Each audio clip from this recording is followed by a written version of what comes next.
Andor season 2 starts off with a literal bang.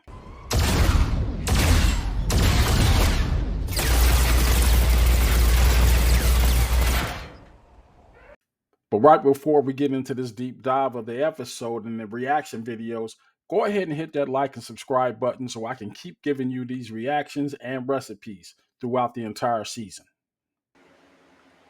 Okay, we're going to start off with my basic recipe for some nachos. Got some red peppers here, seasoning, which consists of taco seasoning. And this right here is my go-to, the garlic onion powder. That's going to be on the side with some black pepper. The Ortega mix is about a tablespoon of that, with some onions and ground beef. The third little spice there is just some regular black pepper, about half teaspoon. We're going to mix these all together, dump them in a bowl, get jiggy with it, and then we're going to just do a nice little hand mix after we add the seasoning. Put it all together, and that's that. Get busy.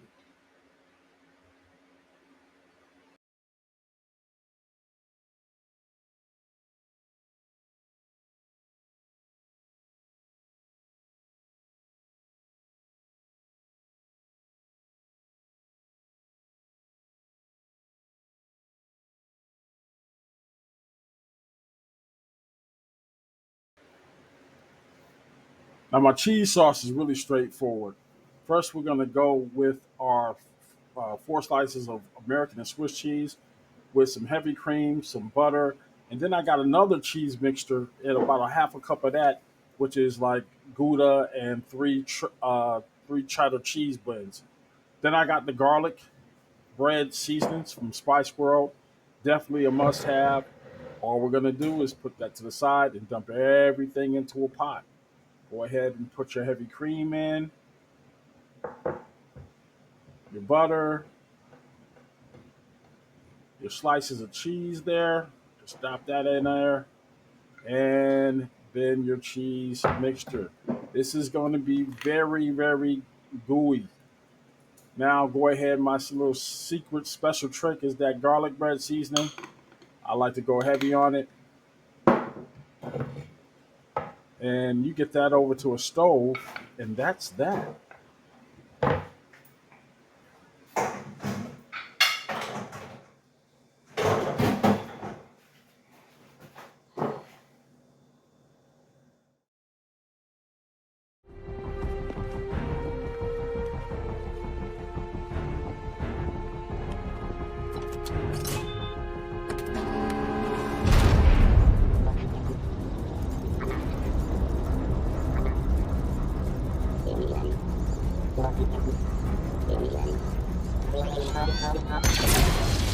Yo, dead old boy, dirty, right through the brain pan. It didn't. Bad way to go.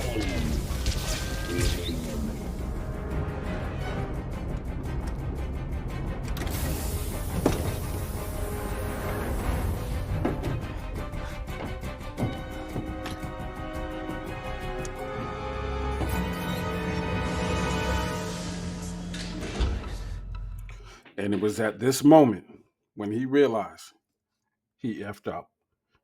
Man, the look on his face said everything that the dialogue didn't. This whole sequence of events, no words.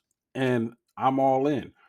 Shouts out to Tony Gilroy for these kind of details. And throughout these episodes, these first 3 episodes, you're going to hear things that really takes a degree of knowledge about the universe, the Star Wars universe, and how it interplays with everything in the galaxy.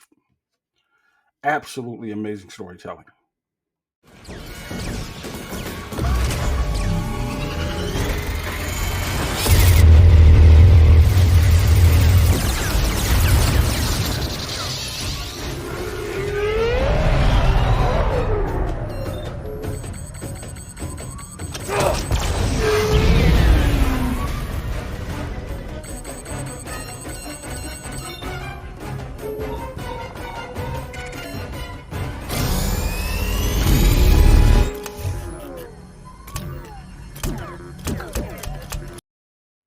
The old saying, if it can go wrong, it will go wrong. Man, he almost took it to the head with an Imperial rocket launcher and at the last second veered away.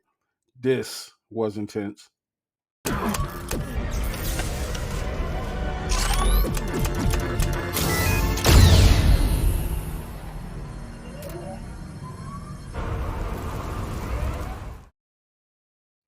What I like about Tony Gilroy Productions is that his time frame and his existence coincides with mine. I watched Star Wars probably like he did when I was 7 or 8 years old when it first came out. Somebody like Gilroy takes all of our adult movie watching experience, just masterful storytelling, and puts it on screen in a galaxy far, far away. And just the scene of that TIE Avenger. Yes, it's a TIE Avenger, not a Defender. Don't argue with me on this. It actually, it actually just brought me right back to being 8 years old. All right, and we know what those TIE fighters are all about. But when you see this advanced prototype and it's out here, and that's the first scene that comes out right after four BBY Battle Before Yavin, before Battle of Yavin, excuse me, and there it is. We're at the test facility. These little tidbits about the nuances of this galaxy far, far away is what makes it a hit. And it does it in the compelling way so that you can actually get to feel the characters of what it must have been like going through this full on rebellion. I love it.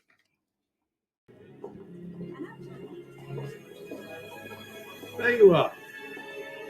Hey, How's the bride to be? I'm very spoilt at the moment, If not now, when, right?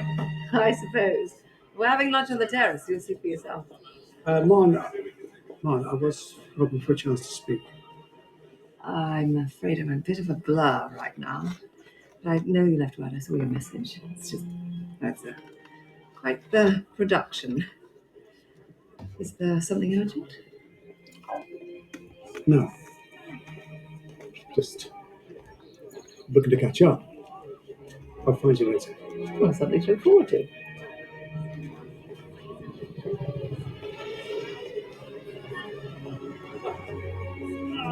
Beautiful, thank you.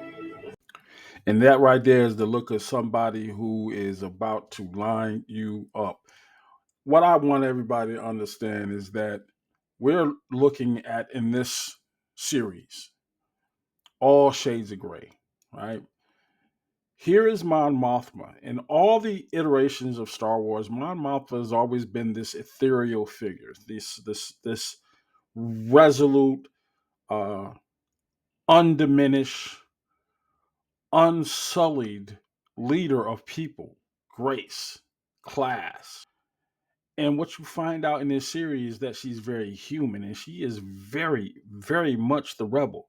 She is as dangerous as Luthien, but in a different, more diabolical way. She is lining up her husband like she did in the first season when that Imperial Guard was driving them. She feigned this whole story in earshot of him because she's plotting.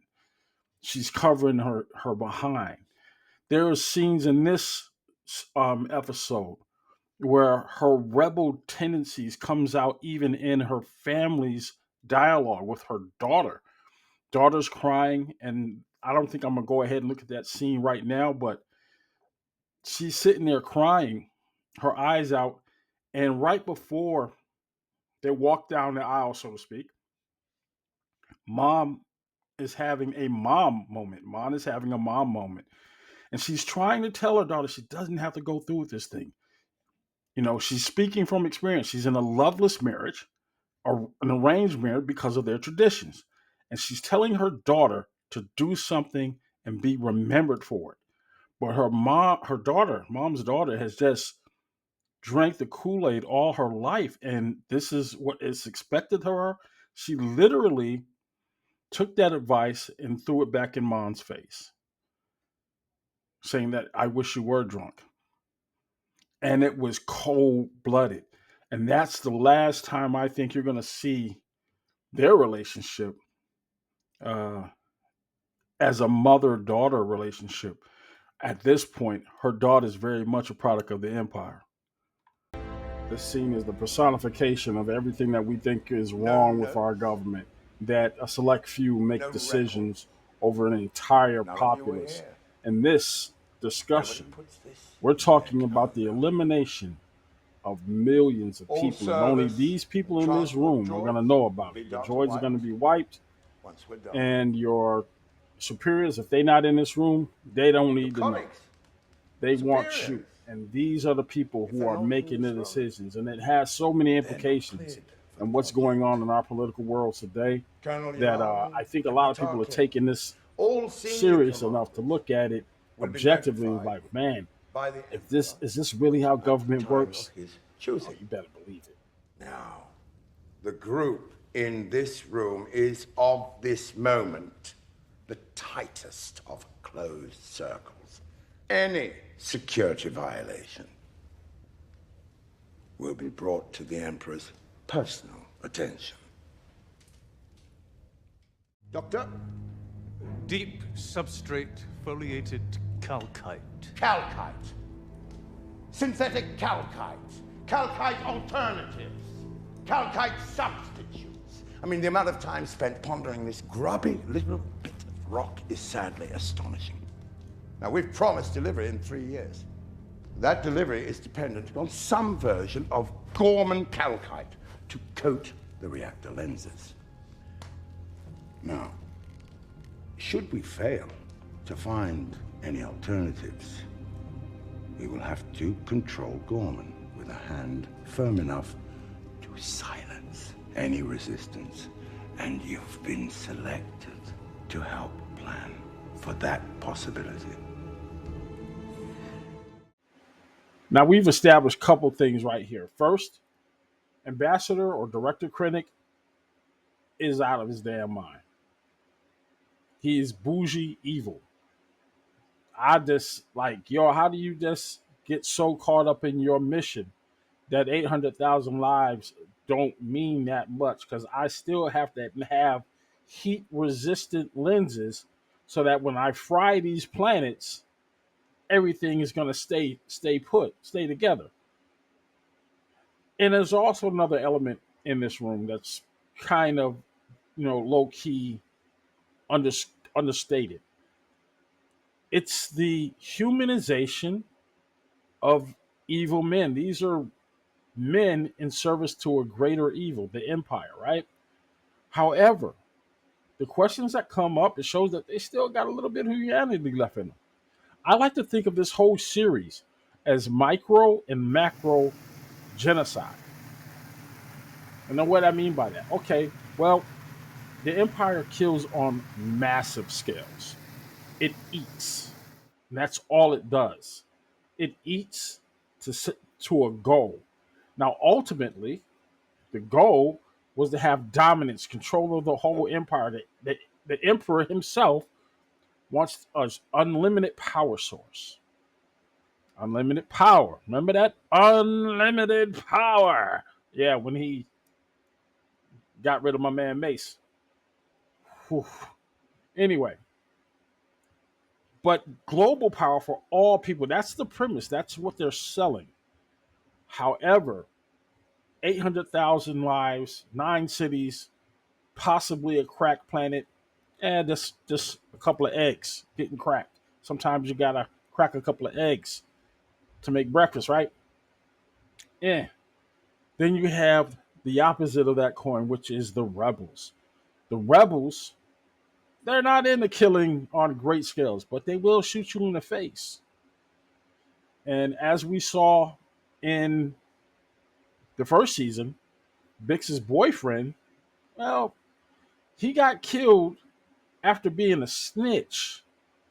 Got killed by the very empire that he called in to try to take out his rival, Cassian. It's dirty, low down, low down.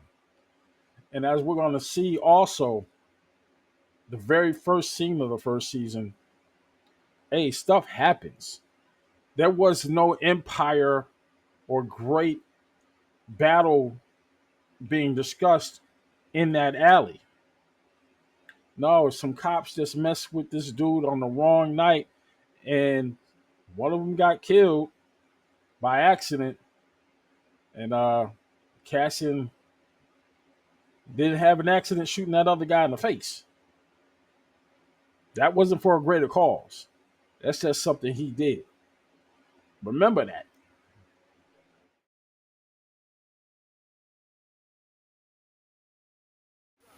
Again, we're going to focus on that macro and micro evil. And this scene, Nothing's where it's it supposed to be. perfectly illustrates just how messy the rebellion is. You I got wouldn't touch rebels that. fighting rebels and trying What to is it? survive, really to Not cut sure. each other's throat.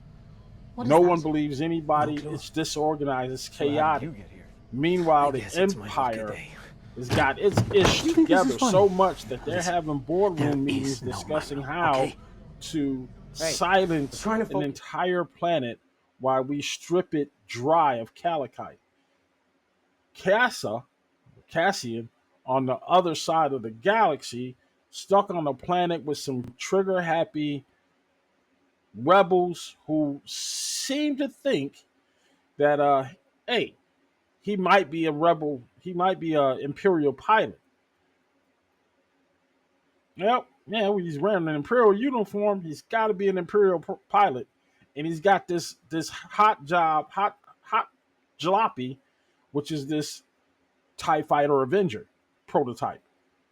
This is crazy work, real crazy work, and man, it goes south real bad, real quick.